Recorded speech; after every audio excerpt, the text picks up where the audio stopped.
જેમ જેમ સમય આગળ વધે છે એમ આપણા ફ્રેન્ડ્સ બદલાતા રહે છે. ઘણા સાથે રહે છે તો ઘણાથી આપણે દૂર થઈ જઈએ છીએ. પણ એવી પાક્કી ફ્રેન્ડશિપ હોય છે કે જે કોઈ કારણોસર દૂર થઈ જાય છે અને આપણે વિચારતા રહીએ છીએ કે એવું તો શું થયું.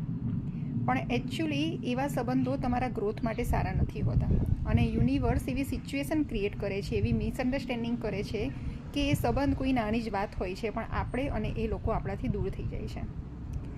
બસમાં 30થી 100 માણસની કેપેસિટી હોય છે અને સફારી કારમાં 2 જ સીટ હોય છે. ભગવાન કોઈ પણ આપણી અરાઉન્ડ નેગેટિવ પીપલ હોય એને કોઈ પણ વસ્તુથી દૂર કરતું જાય છે, કારણ કે આપણે માઉન્ટ એવરેસ્ટ ચડવાનું હોય છે અને એ ત્યારે શક્ય બને જ્યારે આપણે આપણા પર ધ્યાન રાખીએ અને નેગેટિવિટીથી દૂર રહીએ. તો આપણી ચોઈસ ડિપેન્ડ કરે છે કે શું 30થી 100 માણસની બસમાં આપણે ટ્રાવેલ કરવું છે કે હાર્ડ રસ્તો અપનાવીને સફારી સુધી ચોઈસ કરવી છે.